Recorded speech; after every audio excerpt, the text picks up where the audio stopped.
Hello and welcome to my FlossTube channel. I'm Jean Farish and I am so glad that you're here with me today. Couple of things to go over with you before I get into the meat of the matter. First of all, you may notice a new me. I've been letting my hair grow out, and if anybody has ever gone through that, you know what a trauma it is. And I finally got it long enough that it was time to go and get a trim and a little bit of help with the color. So that's my big personal news. And I also, for those of you who really notice the details, you may notice this as well. I had a little dermatology experience this past week. I've had a couple of scary times with melanoma, carcinomas on my face. And my dermatologist is wonderful. I send him a photo and I say, this is looking sort of suspiciously scary. Maybe we should meet. And he has me come in. And for those of you who don't know, the signs you really need to look for are things like quick growth, change in size, multiple colors, irregular shape, and this little thing hit all those marks. And so did a biopsy. Biopsy came back that it looked sort of like it needed a little bit more surgery. And so that's what I've done. Now I have to say that it's a different type of stitching, but I have to give him an A+. He did a really, really good job and did a good job in terms of placement to try to blend it in with smile lines, also known as wrinkles for those of us of a certain age. So anyway, that's one thing I just wanted to get out of the way to start with. You also may notice my background is a little different today. America Land That We Love is missing. After I stitched it and stretched it and had the frame made, I didn't have them put glass on it right away because I needed to photograph it. And I have finally gotten around to doing that. I mean, it was no big deal, but months have gone by and I just finally said, today's the day, I gotta get this done. So it is back at the framers being put under glass.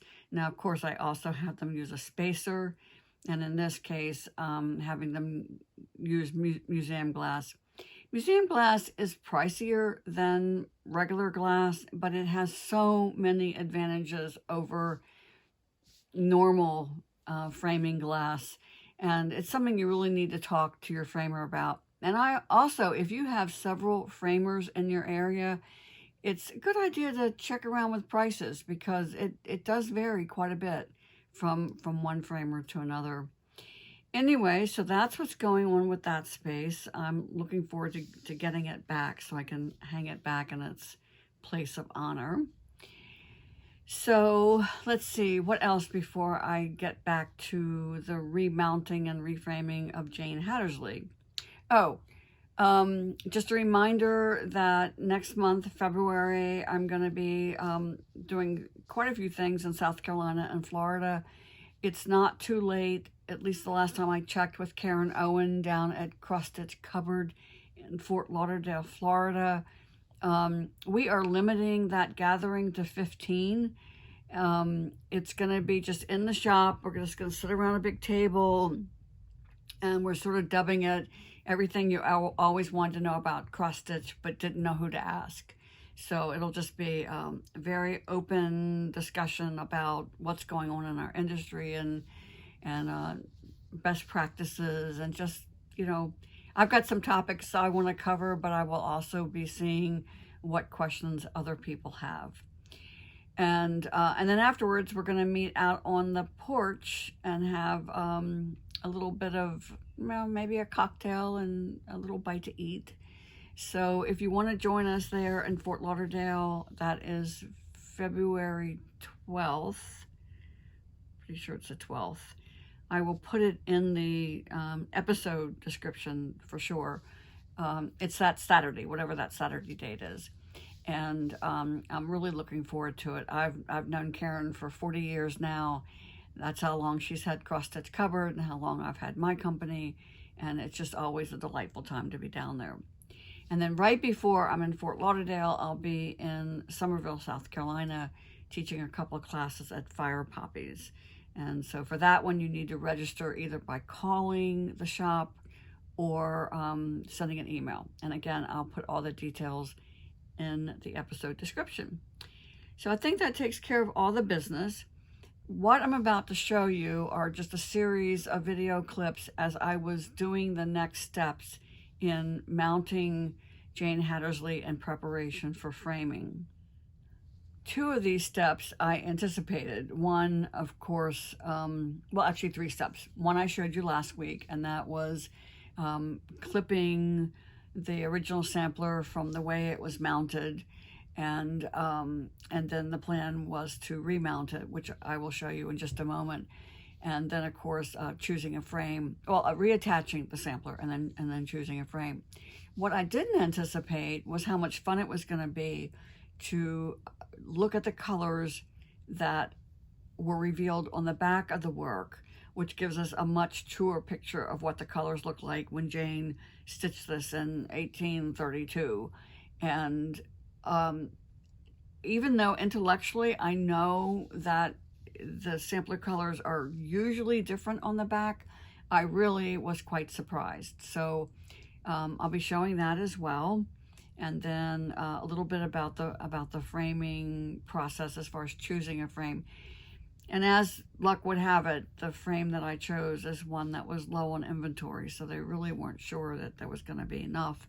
But I'll know about that soon enough, and hopefully by this time next week I will have it back and can show you how it turned out. I'm really, really happy that I took the steps to do this. It was scary, and I am sure that if I had more knowledge and some training, I could have done a better job. But I feel like that I have honored the sampler and being a good steward of it. My feeling about these antiques is that I'm the caretaker for a certain amount of time, and after that it's going to be passed on to someone else. And so, you know, my job is to take as good a care of it as I can while it's in my possession. So that's kind of why I just decided to do it.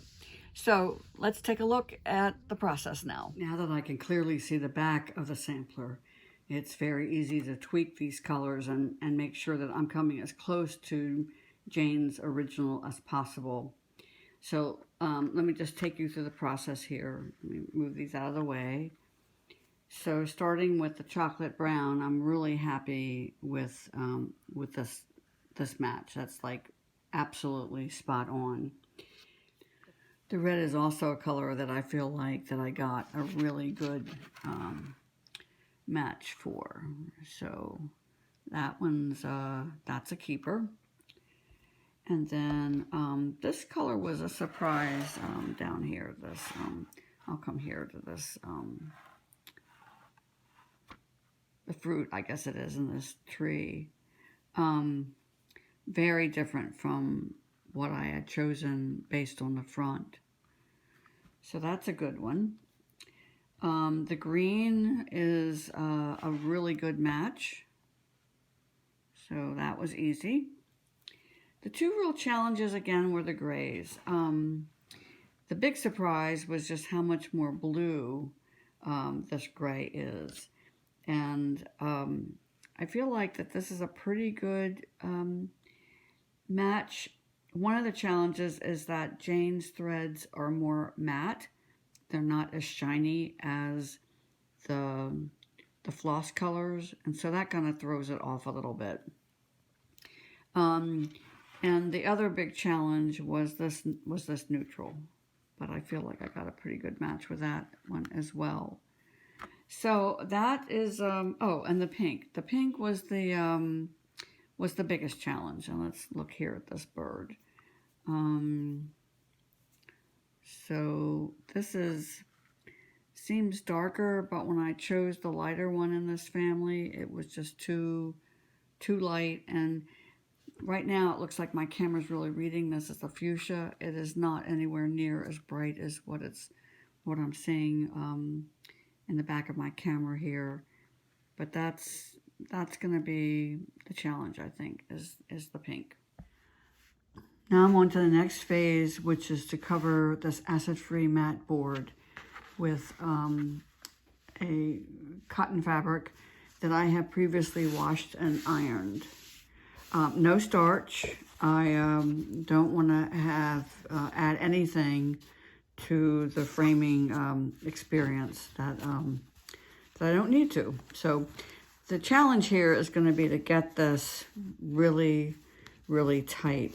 So I'm just going to pin this in place and start sewing. Now this fabric is heavier than the muslin that I took off, and which is going to make it, I think, a little bit harder to sew. I hope that when I'm done, it's going to look as pretty as the previous framing job, but at least I know it's going to function.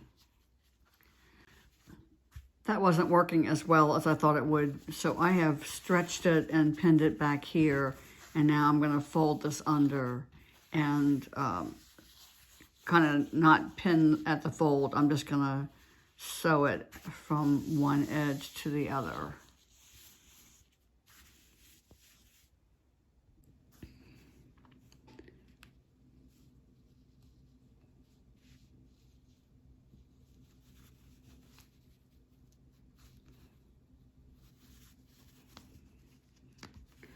Having to struggle a little bit. This fabric is pretty heavy. I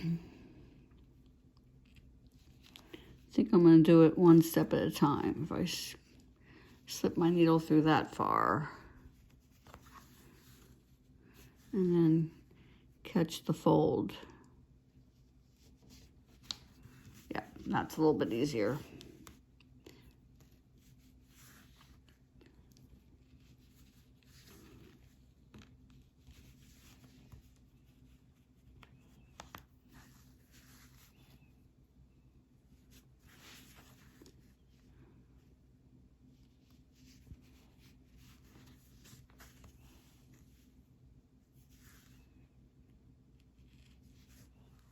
I'm past the halfway mark, and that's the good news. The bad news is it's making it harder to do because I have to kind of stretch beyond a comfortable limit. I don't know how long I could do this before my back would really start to ache. Fortunately, it's not very big.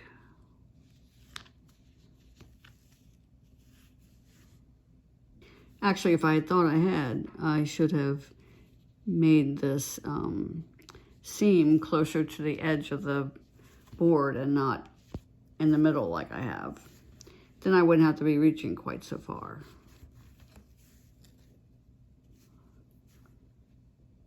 Okay, so that center seam is done, and now I need to work on the two ends. And knowing how hard that was just to stitch through 2 layers of fabric, I'm not looking forward to doing this through multiple layers.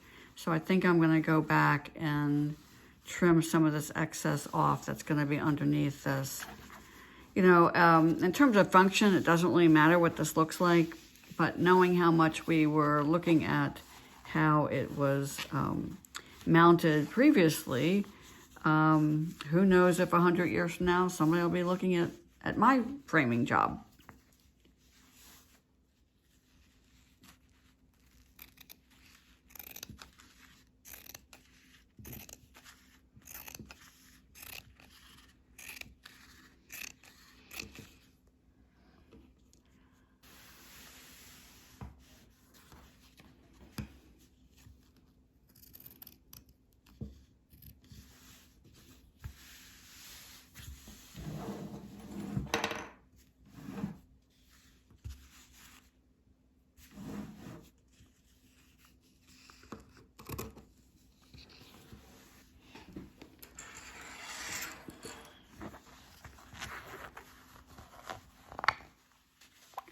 Okay, again, to keep it taut, I'm really pulling on it here, and I'm just going to put these clips along the edge to hold it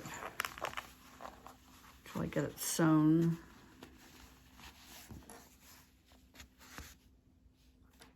So I'm clipping it through all the thickness of the fabric across here.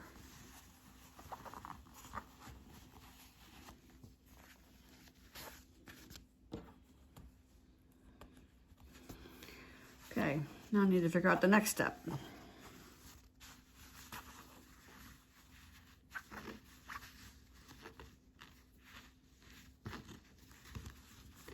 think I'll do the same thing, pin it kind of below the fold, and then fold it under as I'm sewing it.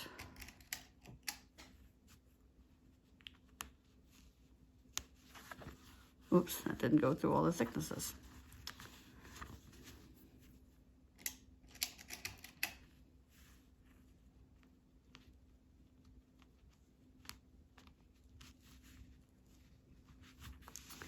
A thinner fabric would have made it easier, that's for sure, but this is the color that I had on hand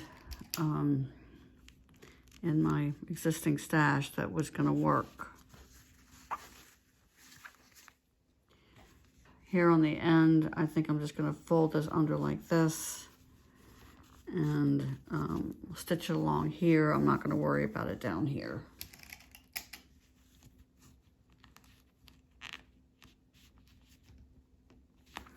All right, so now it's time to get sewing.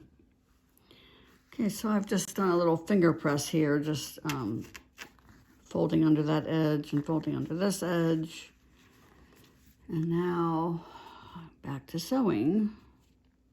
And again, I'm minimizing the layers I'm going through by just,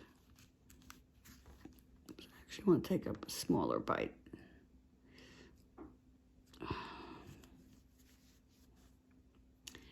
I grabbed a thimble earlier. I don't usually sew with a thimble, but I think one's going to be required here from time to time.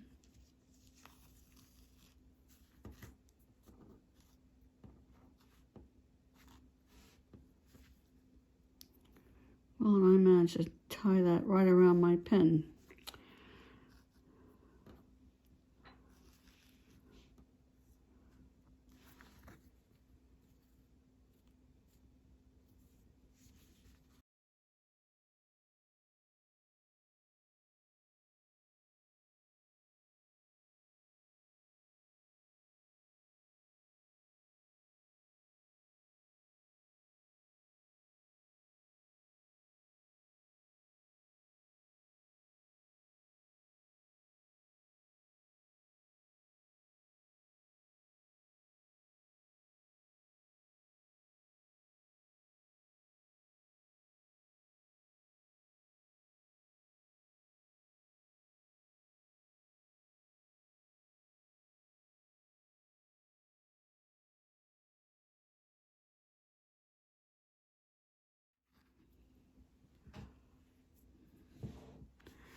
And the last stitch across this part, and then just down that little angle, and this end will be done.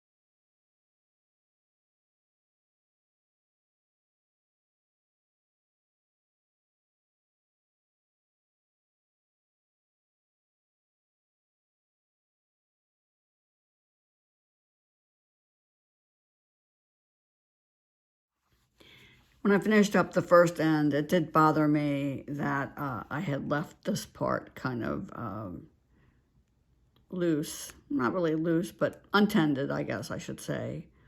So I felt like I should put a little bit of attention to it. So I went back and whip stitched this part closed as well. So I'm doing the second end now, and I don't plan on doing anything any differently other than this little bit of stitching.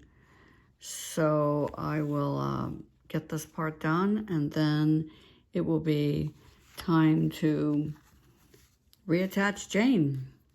Can't wait. All done. And of course, what really matters is what the front looks like. So let's take a look at that.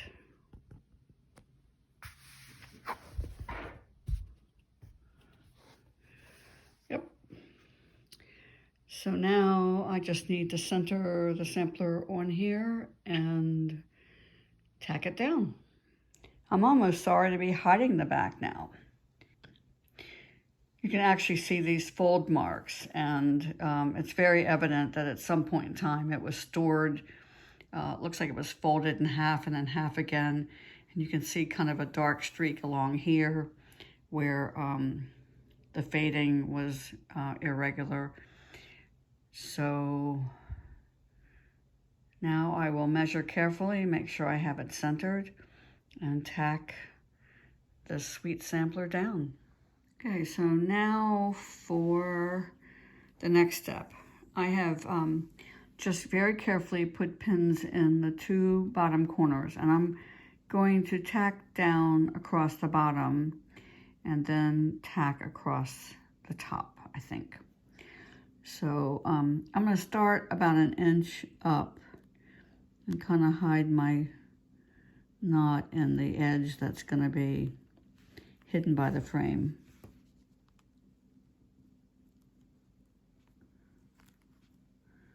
Grab my thimble here. A curved needle would have made this easier, and I actually have 3 in my stash, and none of the 3 are sharp enough to really go through this fabric.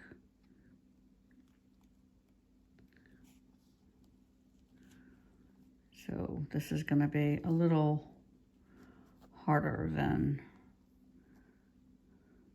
it would have been with what is known as a mattress needle. I'll show you. They look like this, and they're great tools. But what I have are just either too hefty or too old or just not sharp enough.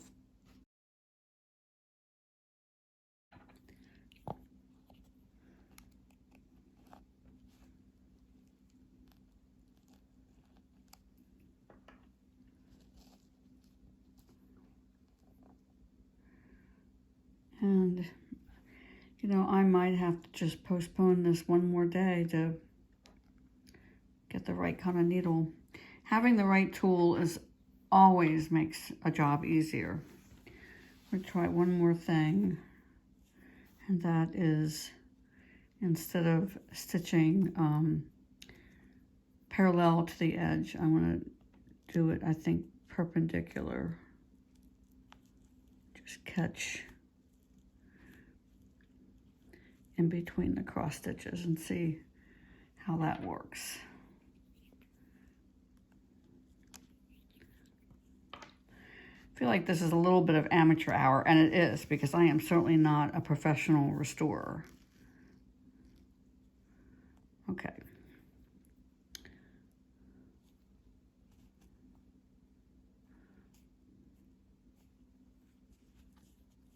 No, I don't want to do that. That'll make the stitch too long. I don't know, folks. My effort may be thwarted by not having the right tool. We'll see. The board will bend a little bit.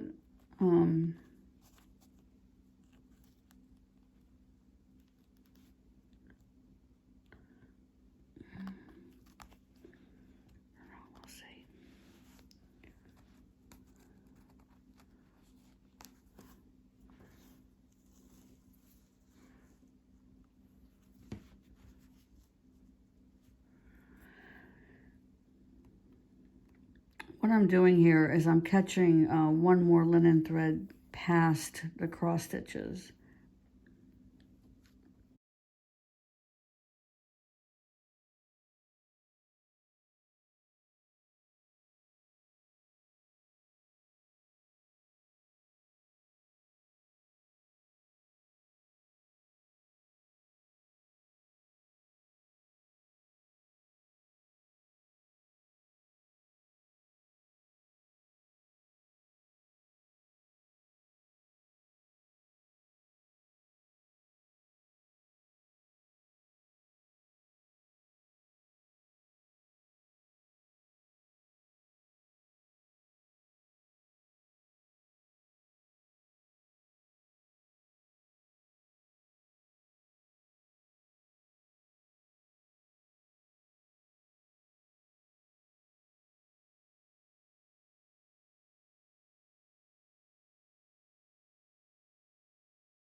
You may recall that the bottom was kind of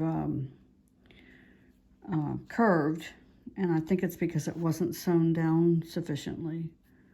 So I'm gonna go across here, and this is about every ½ inch or so. I'd like to be doing it a little bit further apart, but I don't have as much control over my needle as I would have liked.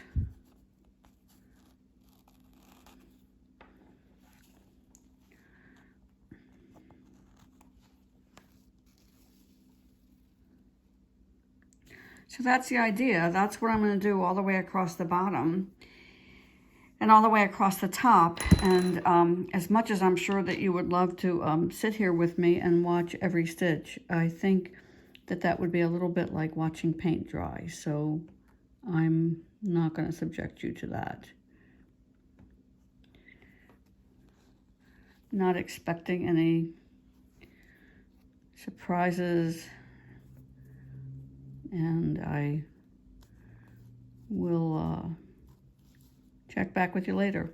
I'm actually not sure how long I'll be able to do this already. Just from the other sewing, my fingers are really sore, and so I'm gonna have to kind of pace myself a little bit.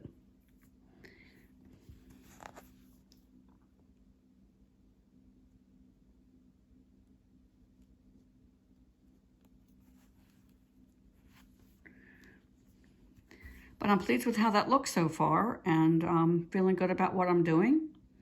So I will carry on.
Just as I did when I was stitching across the bottom, I first pinned the two upper corners across the top.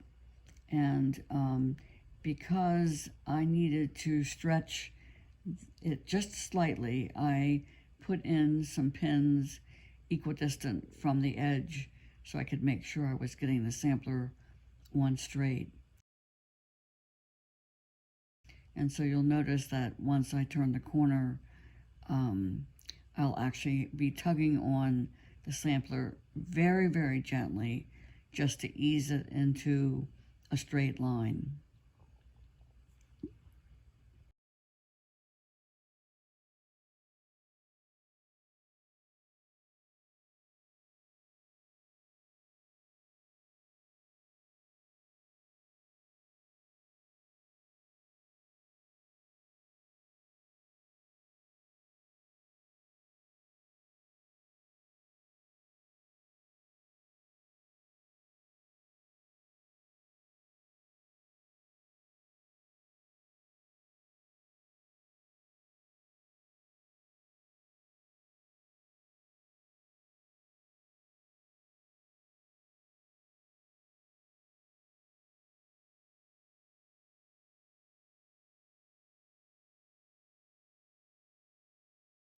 And here I am at the final corner, and I am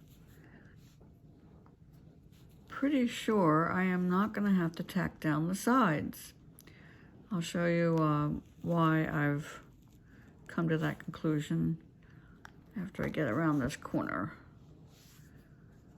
Take this out, get this out of the way.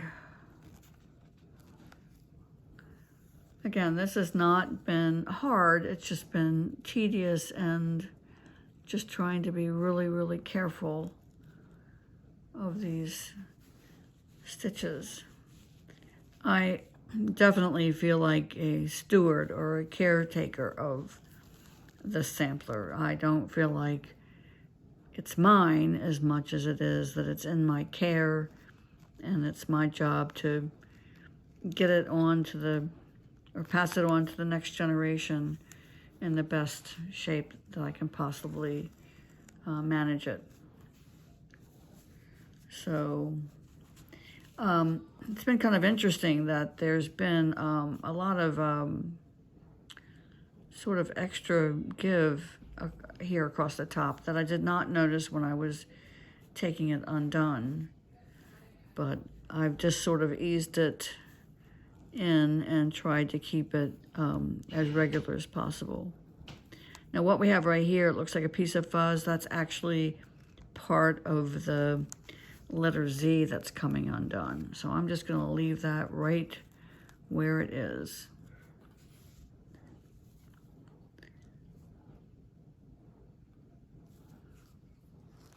And I'll go around this corner and go down about an inch.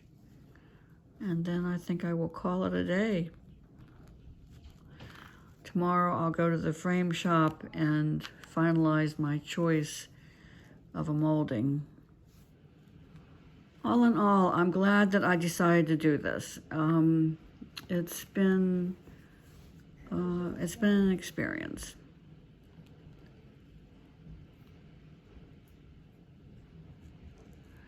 And I think that it's going to look a lot better with the dark base fabric so that the color of the linen is more saturated. Don't have that sort of moire effect with the white fabric showing through the open weave of the linen. Let me also say that a couple people asked about the dirt that I discovered on the original backing fabric.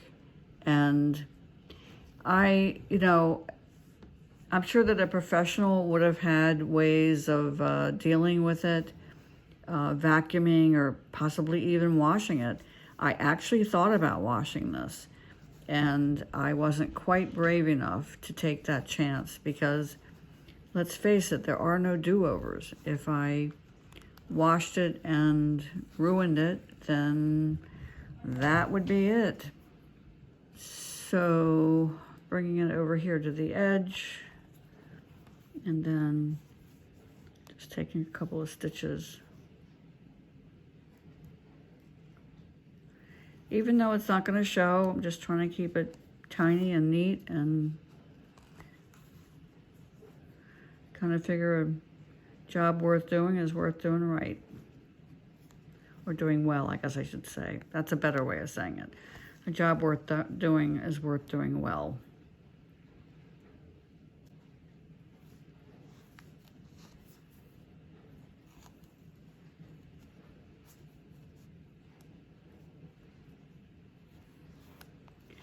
And I think that's it. So here is Jane in all of her glory. And you can see that the sides are nice and straight. So I'm just thinking that I don't need to sew it down.